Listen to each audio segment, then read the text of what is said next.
Assalamualaikum warahmatullahi wabarakatuh. Kembali lagi di channel Cerita Misterius. Halo sahabat pecinta horor dan misteri. Dengan saya Dayun di sini. Apa kabar kalian semua? Semoga sehat selalu dan semoga diberi kelancaran dalam segala urusannya. Di kesempatan kali ini, saya Dayun akan membawakan sebuah cerita yang berjudul Mimpi Seruni yang Menjadi Malapetaka. Cerita ini ditulis oleh akun Facebook bernama Adepara Yoga. Bagi kalian yang ingin bacanya secara langsung, bisa kunjungi link yang ada di kolom deskripsi. Bagaimana dan seperti apa kelengkapan ceritanya? Tentunya tak usah berlama-lama. Langsung saja kita masuk ke ceritanya. Tidak pernah terfikirkan oleh Seruni untuk bermalam di sebuah desa terpencil yang berada jauh dari kota. Dia juga tidak tahu bahwa desa tersebut menyimpan banyak cerita misteri dan hal-hal gaib. Kekhawatirannya bertambah setelah satu persatu teman-temannya hilang begitu saja secara misterius. Dia tidak tahu apa yang sebenarnya terjadi di desa tersebut. Tetapi semuanya berubah ketika Seruni mengetahui cerita di balik kemisteriusan desa tersebut. Dengan dibantu seorang, Seruni berusaha memecahkan sebuah petunjuk.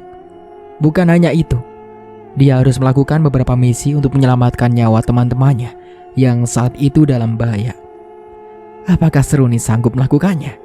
Dan apakah nyawa teman-temannya bisa ia tolong? Langsung saja kita simak kelengkapan ceritanya. Ayo cepat, seret Karman dan anaknya itu. Ayo! Karman dan Lasmanto sudah tidak bisa berbuat apa-apa lagi. Semua yang Karman katakan percuma saja.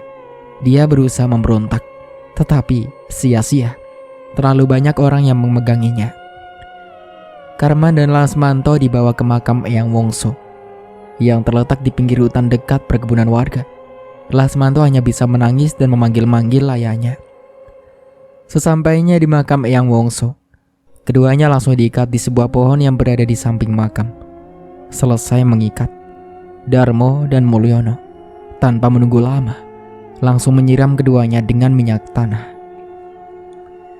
Bakar! Karman berusaha membuat anaknya, Lasmanto, untuk tidak takut. Karman yakin dia dan anaknya tidak bersalah, bahkan tidak tahu apa-apa. Karman tahu dia dan anaknya telah dijebak, difitnah, dan dihakimi orang-orang yang tidak menyukainya. Ya, benar sekali. Orang-orang itu dendam pada Karman. Tapi kenapa anaknya harus ikut dalam dendam ini? Tidak masalah jika aku harus mati. Tapi anakku, tidak. Tolong, jangan bakar anakku. Jangan bunuh dia. Bunuh saja aku, pinta Karman. Berisik kowe Karman. Aku mohon, tolong jangan bunuh. Jangan bunuh anakku. Dia tidak bersalah. Walah, meneng gue. Sipur yang sudah geram mengambil sebatang kayu yang tergeletak di depannya. Dia mengarahkan kayu itu ke perut dan ke dada Karman, memukulnya beberapa kali dengan keras. Keras sekali. Walah, diam kamu. Darah menyembur keluar dari mulut Karman. Tubuhnya tidak bisa dia gerakkan. Sakit sekali rasanya. Dia merasa beberapa tulang rusuknya patah. Karman memang tidak bisa bergerak karena rasa sakit yang luar biasa dia rasakan saat ini. Tetapi dirinya masih sanggup untuk berbicara. Di detik-detik kematiannya, dia meminta kehidupan untuk anaknya. Tolong, siapa saja, anakku tidak bersalah. Tolong selamatkan dia, lirih Karman. Tetapi tampaknya sia-sia saja. Bakar! Ayo! Nunggu apa lagi? Bakar! Teriakan keras Lasmanto terdengar bersama dengan obor-obor yang dilemparkan ke arah dirinya dan ayahnya. Pemandangan sangat tragis terjadi malam itu, di mana seorang ayah dan anaknya yang dibakar hidup-hidup. Merasa ayah dan anaknya itu tewas terpanggang, tampak seorang memerintahkan seluruh warga untuk meninggalkan tempat itu. tentunya meninggalkan sisa-sisa dari jasad keduanya. Bandung, 24 Desember 2017. Ferry rasanya tidak bisa percaya. Hari ini dia dan teman-temannya masih harus masuk ke kantor untuk kerja. Meskipun tumpukan lembar bekas kerjanya sudah hampir selesai dikerjakan, rasa sebalnya itu tidak bisa dia singkirkan begitu saja. Sementara di meja sebelah, Johnny, Ayunda, dan Lucy masih saja uring-uringan. Bagaimana tidak? Di saat semua kantor, pabrik, bahkan toko sekalipun sudah mulai memberikan cuti ke karyawannya, mereka malah harus berkutat dengan pekerjaannya masing-masing. Memang mustahil untuk berkata tidak jika Pak Bos sudah mengambil keputusan, karena keputusannya bersifat harus dan wajib. Mau tidak mau mereka harus tetap masuk. Meski sebenarnya hari ini sudah memasuki cuti bersama Hari Raya Natal dan Tahun Baru, mereka harus lembur setengah hari dengan sangat terpaksa. Sejak pagi hingga siang, Johnny, Ayunda, dan Lucy tidak henti-hentinya protes.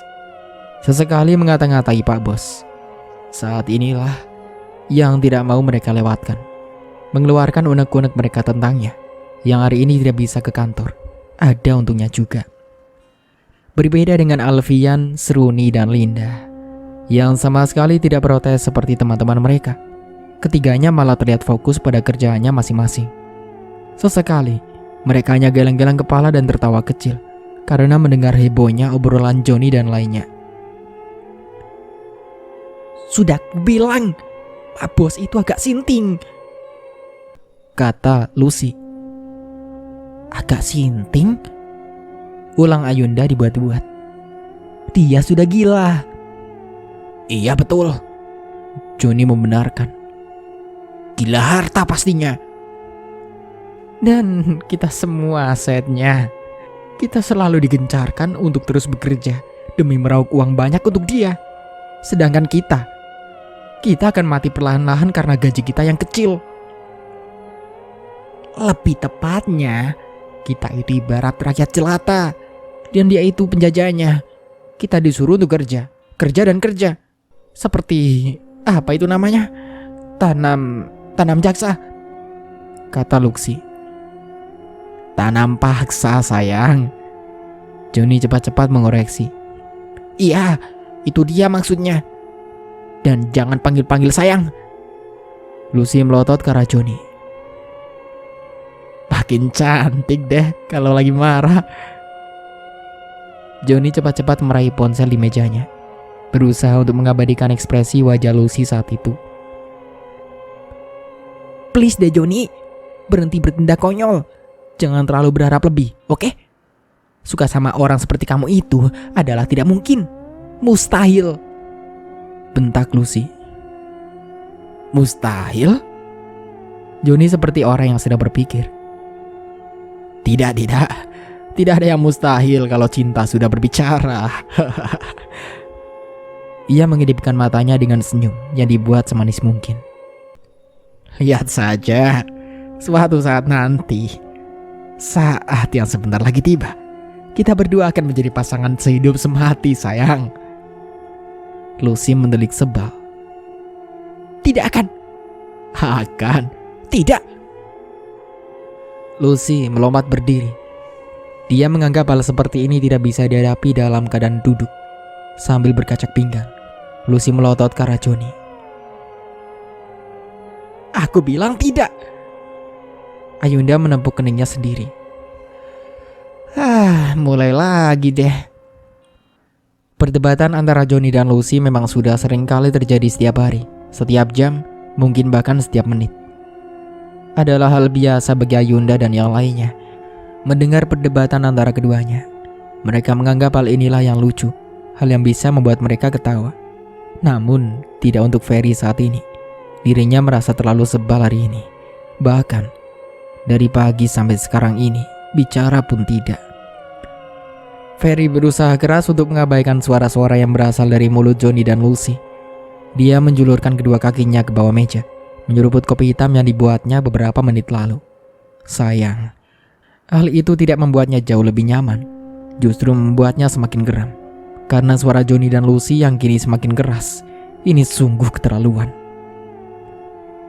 Dengar ya Johnny, sampai kapanpun, sampai aku mati, tidak akan pernah aku mau sama kamu, teriak Lucy. Diam. Bisa tidak? Setidaknya untuk saat ini jangan berdebat dulu. Kami tidak berdebat kok. Hanya memang ini cara kami berdua untuk menunjukkan rasa sayang kami masing-masing, kata Johnny. Tetapi Lucy tidak pendapat. Dirinya sudah siap membuka mulutnya untuk protes. Sayangnya Ferry lebih dulu berbicara. Entah apa itu, terserah, sudah cukup, bentak Ferry. Lucy yang sebenarnya masih kesal terpaksa kembali duduk di kursinya. Aku minta pada kalian berdua, diam dan kerjakan kerjaan kalian sekarang. Ferry menghela nafas. Kalian ingat, kita semua akan berangkat liburan sore ini kan? Jadi aku minta 1 jam lagi pekerjaan kalian harus sudah selesai, tuntut Ferry.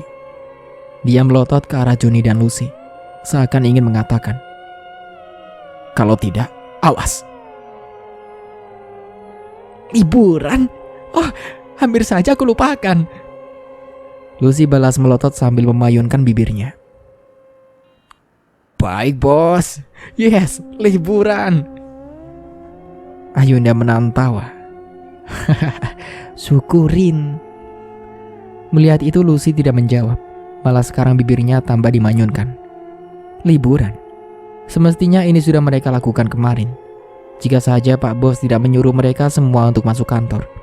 Inilah yang membuat Ferry merasa kesal seharian. Padahal sudah jauh-jauh hari dia membayangkan liburan yang akan sangat menyenangkan. Rencana liburan kemarin memang tertunda, tetapi untuk kali ini tidak.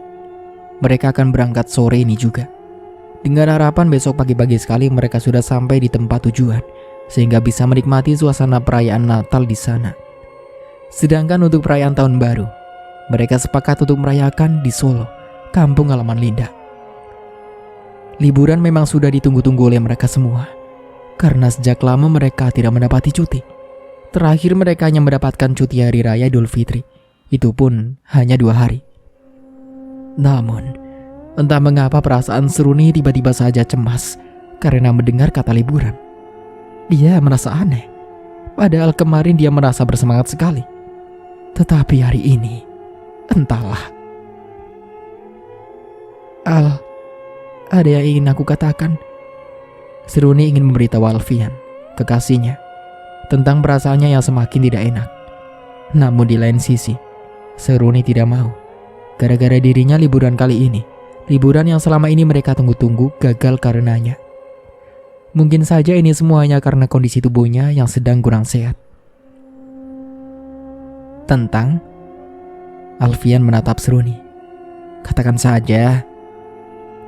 Seruni membatalkan niatnya untuk memberitahukan Alfian tentang perasaannya. Dia tahu betul bagaimana sifat Alfian yang tidak akan membiarkan gadis yang dicintainya itu cemas.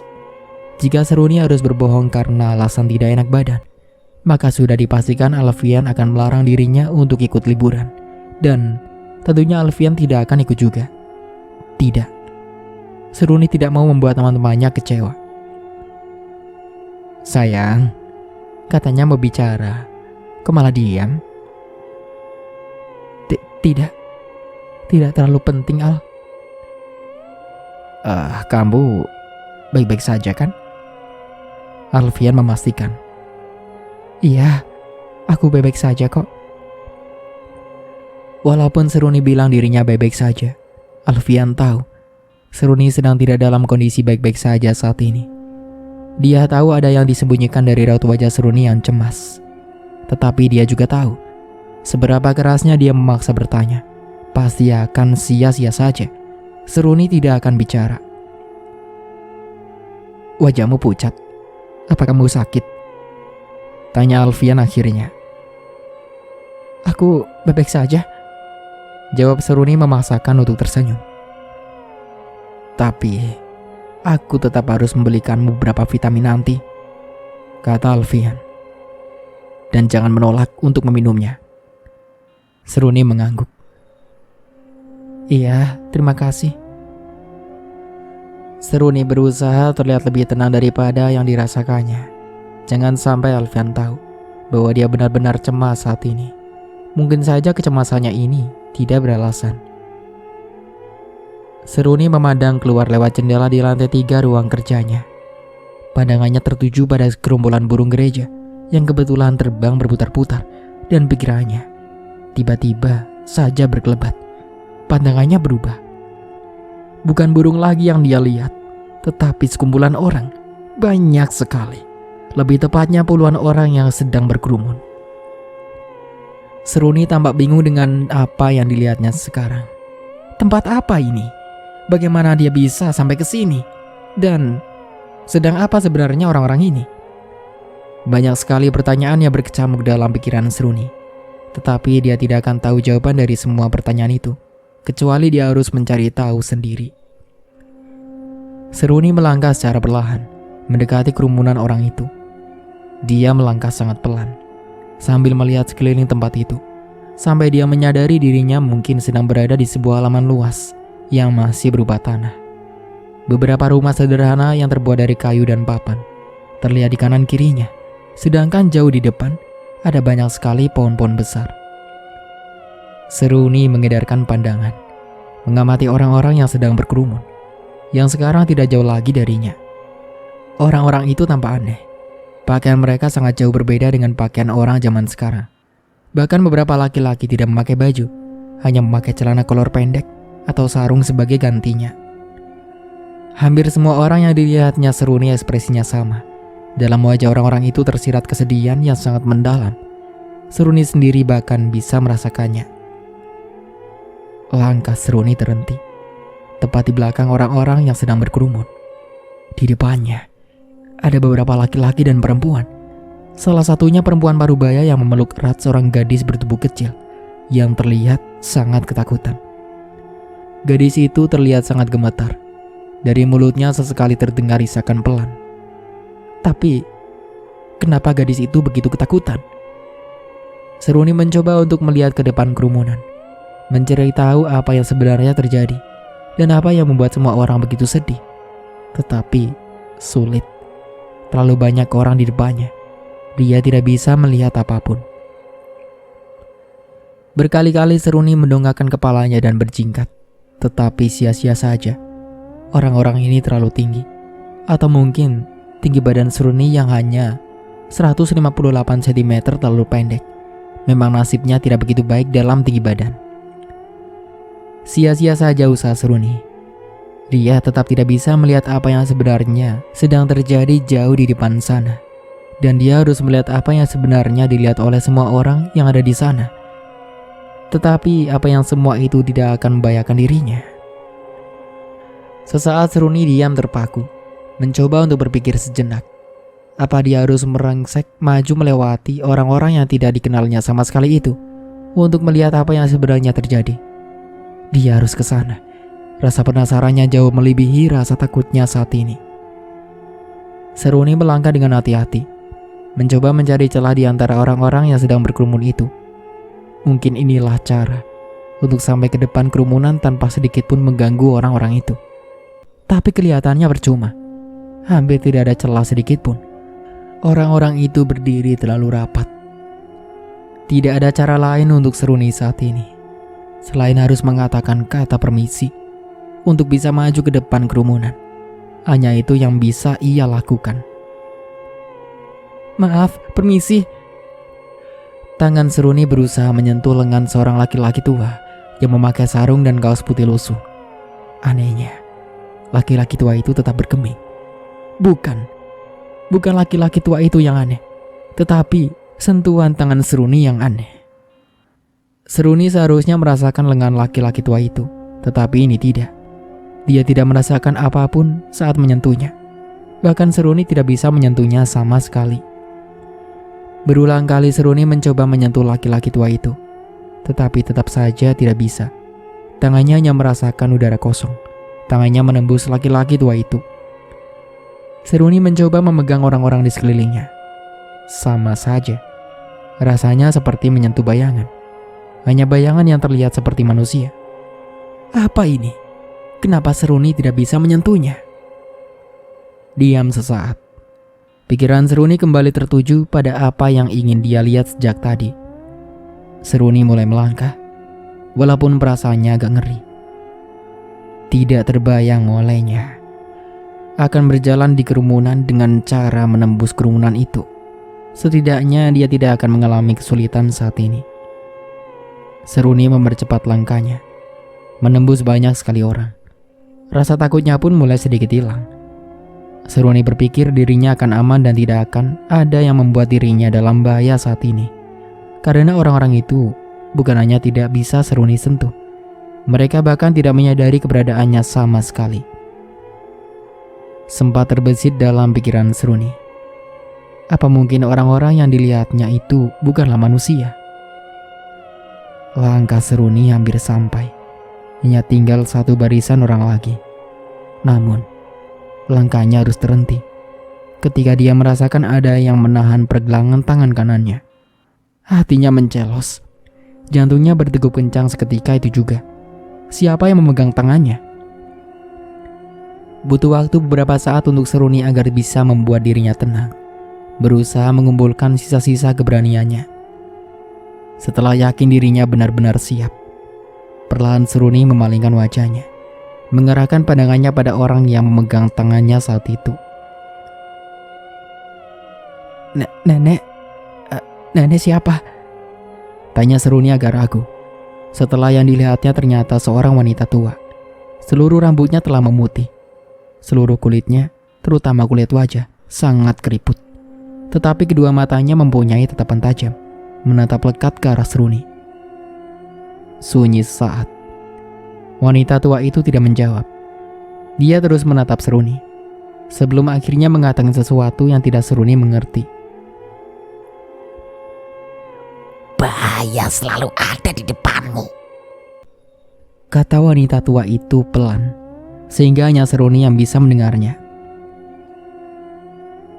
Jika kau melihat jauh ke belakang, maka kau akan bisa menghadapinya. Dia yang tak punya raga masih bisa bebas saat bait indah dilantunkan. Dan untuk mereka yang tiada berhak menuntut kedamaian, tapi ada saatnya pula bagi orang-orang yang tak bersalah harus menjadi korban. Seruni terdiam. Dia berusaha mencerna perkataan wanita tua itu, tetapi tetap saja dia tidak mengerti. Seruni bermaksud untuk menanyakan apa arti perkataan wanita tua itu. Namun, pertanyaannya menghilang dalam perjalanan ke mulutnya. Dan yang dikatakannya lagi malah, nenek siapa? Untuk yang kedua kalinya, wanita tua itu tidak menjawab pertanyaan Seruni. Dia malah mengelurkan tangan kurusnya untuk menunjuk ke arah depan, tanpa mengalihkan pandangannya pada Seruni. Seruni mengikuti arah tangan wanita tua itu. Sebelum dia bisa melihat apa yang ditunjuk wanita tua itu, dia merasakan sesuatu yang dijejalkan ke dalam genggaman tangan kanannya. Ternyata wanita tua itu yang menjejalkannya. Seruni semakin bingung. Dia melihat tangannya sendiri yang masih tergenggam, sebelum memandang wanita tua itu dengan penuh pertanyaan. Siapa wanita tua ini? Apa yang ditunjukkannya? Dan dia memberikan apa sekarang? Dengan agak ragu, Seruni membuka genggaman tangannya. Setelah terbuka, ada lipatan kecil kain berwarna coklat kumal. Alih-alih membuka, Seruni malah bertanya, apa ini? Namun, alangkah terkejutnya Seruni. Wanita tua itu sudah tidak ada. Kemana dia? Seruni memandang berkeliling, berusaha mencari wanita tua tadi di tengah kerumunan orang banyak. Sayangnya dia sudah tidak ada. Wanita tua itu lenyap begitu saja. Seruni tidak menyerah. Dia kembali berjalan menembus kerumunan, berharap akan menemukan wanita tua itu. Baru beberapa langkah, kepalanya terasa sakit sekali. Seruni menjerit, memegangi kepalanya yang luar biasa sakit. Kedua kakinya lemas, tidak sanggup lagi untuk menopang tubuhnya. Dia akan jatuh. Tetapi sebelum jatuh, Seruni samar-samar mendengar suara seseorang yang sangat dikenalnya. Suara itu memanggil namanya. Seruni? Seruni? Seruni? Alfian mengguncang pelan tubuh Seruni. Seruni membuka mata. Sisa-sisa sakit kepala yang tersisa. Dia mengejap. Bukan lagi kerumunan orang yang dilihatnya, tetapi ruang kerjanya, di mana dia sedang dikelilingi oleh teman-temannya. "Kamu kenapa?" tanya Alfian cemas. "Seruni, kamu bebek saja?" tanya Linda yang sama cemasnya dengan Alfian. "Seharian ini kamu terlihat aneh loh." Aku baik-baik saja kok," jawab Seruni, seraya menyempurnakan posisi duduknya dan berusaha setenang mungkin. "Aku tahu, kamu pasti sedang tidak enak badan kan? Ayo, aku antar pulang," ajak Alfian. "Terus soal liburan?" celetuk Yunda. "Maaf Yun, kami tidak ikut," tugas Alfian. "Yunda, apa kamu tidak lihat kalau Seruni sedang sakit?" tegur Linda. Baiklah," gumam Yunda. Mendengar itu, Ferry agak kecewa. Seruni menggeleng. "Tidak Lin, semua akan tetap pergi. Aku bebek saja kok." "Tidak, kamu dan aku tidak akan pergi. Biar mereka saja yang pergi. Kamu harus istirahat." "Aku bisa beristirahat di mobil kan?" usul Seruni. "Tapi kamu..." "Aku tidak sakit. Aku hanya sedikit kelelahan," sela Seruni, berusaha meyakinkan Alfian. Alfian tetap saja cemas, tetapi dia tahu Seruni akan menolak. Sekeras apapun dia membujuknya, percuma saja. Kamu yakin?" tanya Alfian akhirnya. "Sangat yakin." Seruni mengangguk dan berusaha untuk tersenyum. "Baiklah." Alfian memegang tangan Seruni. Saat itulah Seruni merasakan ada sesuatu dalam genggaman tangan kanannya. Mungkinkah ini? Angin sepoi meniup pagar-pagar tanaman di kos Putri Jelita yang tertata rapi dan teratur di bawah langit sore yang cerah. Tampak sebuah mobil berwarna abu-abu yang baru saja terparkir di depan pintu gerbang kos. Ferry dan Johnny yang kebetulan duduk di teras rumah kos melihatnya. Mereka mengamati mobil berwarna abu-abu itu dengan penuh harap. "Mungkinkah ini Fer?" tanya Johnny seraya terus mengamati mobil yang baru saja terparkir itu tanpa berkedip. Aku juga tidak tahu. Tapi kalau memang benar, ini sungguh keren, jawab Ferry kagum. Ferry dan Johnny masih mengamati mobil itu sampai terdengar bunyi pelan dari pintu mobil yang terbuka. Ternyata memang benar, yang turun dari mobil mewah itu adalah Alfian. "Kita akan pergi dengan mobil semewah itu?" Ferry seakan tidak percaya. Johnny tidak mendengarkan perkataan Ferry. Dia malah terlonjak senang dan berteriak. "Ladies, mobil kita sudah datang." Mendengar teriakan Johnny, Seruni dan teman perempuan lainnya muncul dari dalam rumah kos. Memang benar yang dikatakan Johnny, mobilnya sudah datang. Semua orang terlihat senang, tetapi Lucy kelihatannya tidak begitu senang. "Please deh Johnny, jangan seperti orang kampungan," Lucy balas teriak. "Ayolah sayang, kita akan..." "Stop, ayo cepat, kita semua naik ke dalam mobil," selanya cepat-cepat. Linda tampak senang mendengar ucapan Ferry. Jika tidak, maka perdebatan antara Johnny dan Lucy akan semakin memekakkan telinga mereka. Meski dengan wajah sewot, Lucy akhirnya menenteng tasnya dan berjalan cepat menuju mobilnya.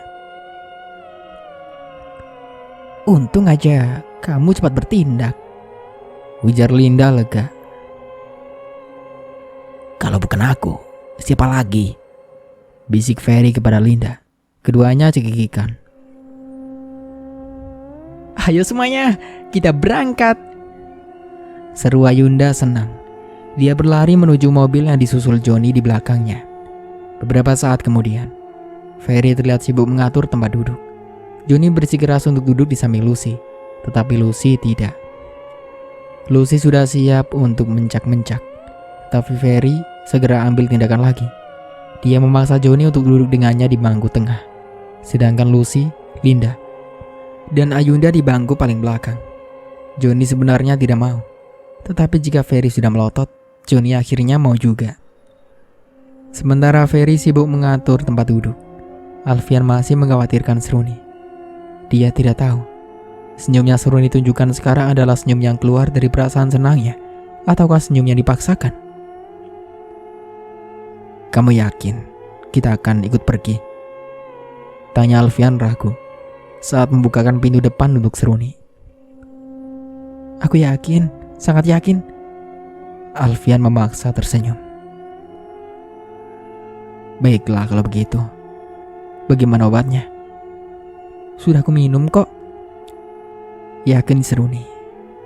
Alfian sedikit agak lega karena Seruni sudah meminum obat yang dibelinya tadi sebelum pergi untuk mengambil mobil sewaan. Alfian berusaha untuk tersenyum lagi saat dia menutup pintu mobil. Beberapa saat lagi, mereka akan meninggalkan kota Bandung, melakukan perjalanan jauh menuju Yogyakarta. Mobil sudah dinyalakan, sabuk pengaman telah terpasang, dan semua orang sudah nyaman di tempat duduknya masing-masing. Sebelum mobil melaju, Ferry dan yang lainnya yang berada di belakang secara bersamaan berseru, "Berangkat!"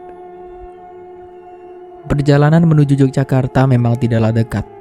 Menurut perkiraan, waktu yang harus mereka tempuh sekitar 9-10 jam. Itu pun jika tidak mereka terjebak dalam kemacetan atau kendala lain. Jelas dalam libur cuti Natal dan Tahun Baru saat ini, jalan manapun akan penuh sesak oleh kendaraan. Alfian memutuskan untuk lewat jalur selatan, karena memang inilah jalan yang termasuk paling cepat, dan pastinya Alfian sendiri sudah hafal betul dengan jalurnya. Tepat seperti dugaan Alfian, jalur pantai selatan dipadati banyak sekali kendaraan, membuat kendaraan dikemudikannya hanya bisa dipacu dengan kecepatan tidak lebih dari 30 km per jam. Itu pun harus sekali berhenti, karena arus lalu lintas yang tiba-tiba saja macet. Kemacetan sepertinya tidak membuat hati Ferry dan yang lainnya merasa bosan. Mereka tampak asik bernyanyi dan sesekali memainkan permainan tebak lagu ataupun sambung lagu. Alfian dan Seruni hanya tertawa di waktu-waktu tertentu. Johnny sendiri membuat perut semua orang sakit karena terus-menerus tertawa, kecuali Lucy. Dia menyanyikan sebuah lagu spesialnya untuk Lucy, yang dinyanyikan dengan gaya mars pemakaman yang amat lambat. Ini membuat Lucy semakin kesal. 3 jam sudah mereka berkendara, tetapi belum juga ada tanda-tanda jalan yang mereka lalui akan sepi. Untuk bisa keluar dari wilayah Jawa Barat pun masih sangat jauh. Alfian sendiri sudah sangat penat dan keadaan seperti itu. Azan maghrib pun berkumandang. Alfian memutuskan untuk berhenti di sebuah rumah yang lumayan besar, sekedar untuk sholat, makan, dan beristirahat sejenak. Setelah Alfian menemukan tempat untuk memarkirkan kendaraannya, semua orang mulai turun. Mereka bergantian untuk sholat dan di sebuah musola milik rumah makam tersebut, kecuali Ayunda yang sedang mendapat talangan. Setelah semuanya selesai sholat, mereka bersama-sama masuk ke dalam rumah makan. Mereka segera memesan menu pilihan mereka masing-masing ketika semuanya telah duduk. Johnny tidak henti-hentinya memesan makanan yang dilihatnya dalam daftar menu. "Johnny, kamu mau makan atau mengadakan pesta di sini?" tanya Yunda heran. "Oh ayolah Yunda, kita tidak bisa menemukan semua makanan ini di Bandung. Kita harus mencoba ini semua," jawab Johnny semangat. Dia kembali sibuk memilih daftar menu yang dipegangnya. "Oh ya? Baiklah, silakan habiskan semua itu." "Ya, kenapa tidak?" Sementara Johnny bersikeras untuk memesan semua makanan yang diinginkan, Alfian sudah memutuskan untuk memesan 2 porsi ayam bakar dan 2 gelas es jeruk untuknya dan Seruni. Tentunya setelah bertanya kepada Seruni terlebih dahulu. "Ada lagi?" tanya Alfian memastikan. "Sudah cukup, Al. Aku tidak seperti temanmu Joni. Jawab Seruni. Dia tertawa pelan. Dia juga temanmu kan? Protes Alfian yang juga tertawa. Seruni membalasnya dengan cubitan kecil ke lengan Alfian. Selang 20 menit setelah makanan datang, mereka tampak sudah selesai menyantapnya, kecuali Joni. Dia masih terlihat rakus menyantap semua makanan yang dipesan. Mau tidak mau, Alfian dan yang lainnya harus terpaksa menunggu. Sedangkan Lucy terus saja mengomel tentang kelakuan Joni. Ayunda sendiri masih tidak percaya bahwa Joni sanggup menghabiskan semua makanan itu. Apa kamu yakin bisa menghabiskan semua itu? Tanya Ayunda ragu. Ya, kalau kalian bisa memberiku waktu 15 menit lagi. Ayunda menganggukkan bahu. Oke, kalau begitu, kita semua akan menunggumu di mobil. Mendengar itu, Lucy langsung bangkit dari kursinya, berjalan cepat mengikuti Ayunda yang akan keluar dari rumah makan.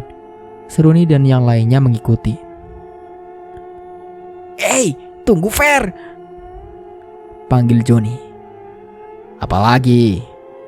Tanya Ferry sebal. Semuanya sudah kamu bayar kan? Semuanya?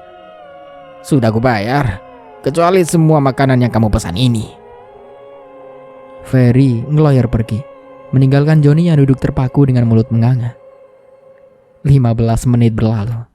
Alfian kembali menyalakan mobil ketika orang yang mereka tunggu akhirnya muncul juga. Joni segera masuk ke dalam mobil. Dia mengeluhkan uang yang harus dia bayarkan untuk semua makanan yang dipesannya sebelum mobil melaju. Wajarlah, orang kamu pesannya juga banyak, komentar Ayunda.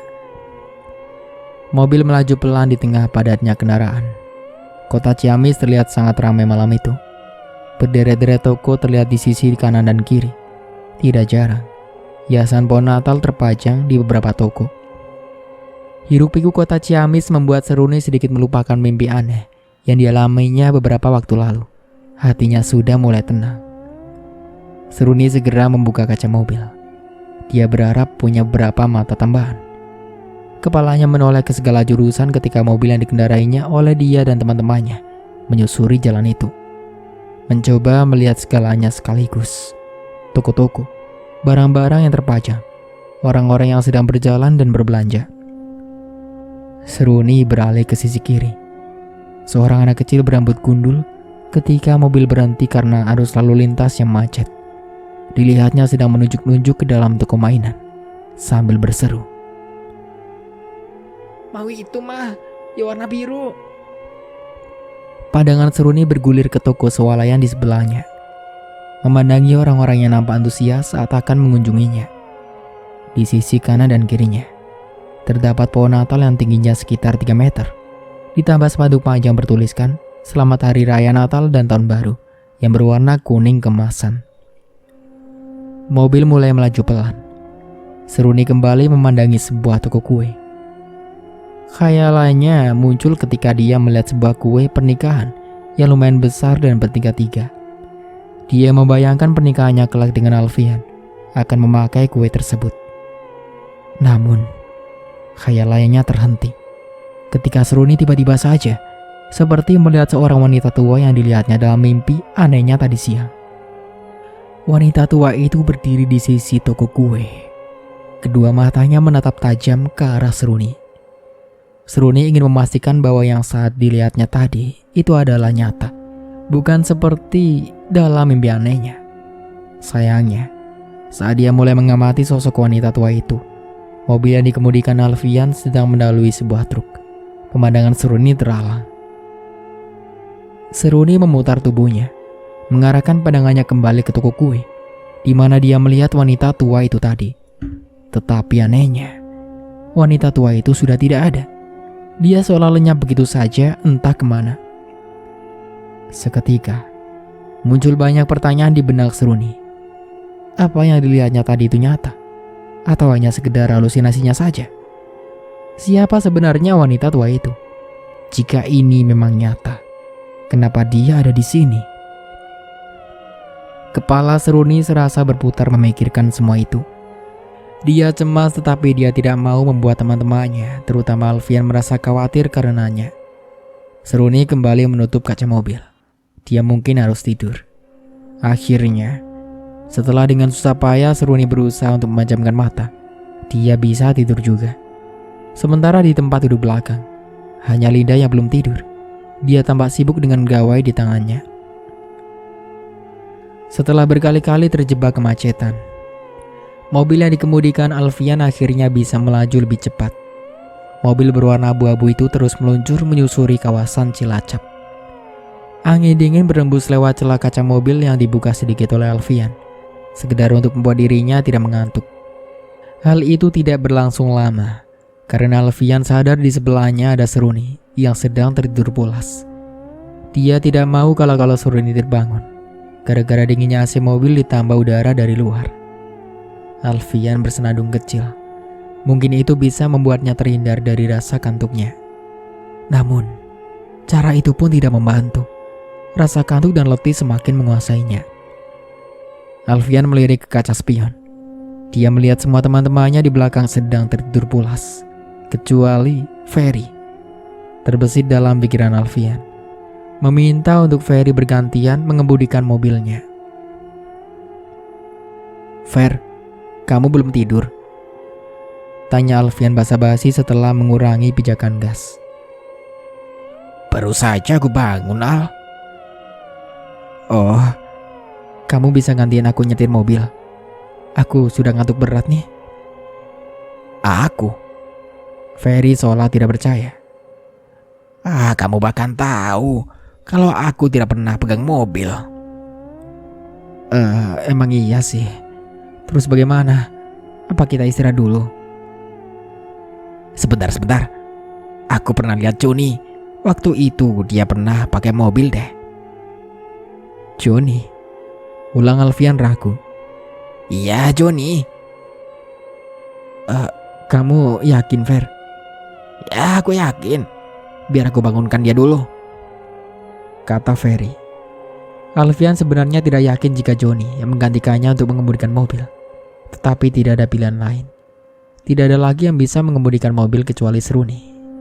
Mau tidak mau, Alfian menerima saran dari Ferry. Dia tidak mau membangunkan Seruni, apalagi Seruni sedang tidak enak badan. Memang sulit untuk membangunkan seorang yang bernama Joni. Alfian sesekali melihat ke kaca spion. Ferry dengan susah payah membangunkan Joni. Butuh waktu setengah menit baginya untuk bisa membuat Joni terbangun dari tidurnya. Apa kita udah sampai?" tanyanya ketika bangun. "Belum. Kamu bisa bawa mobil kan?" Ya, kenapa? Joni garuk-garuk kepala. "Gantian Alfian, dia ngantuk." Tapi aku tidak tahu jalan." Alfian yang mendengar itu menjawab. "Lurus saja, ikutin jalan ini." Joni diam saat. "Oke, baiklah. Tapi jangan lama-lama ya." "Iya, aku cuma butuh waktu buat tidur sebentar kok." Alfian menghentikan mobil di tepi jalan.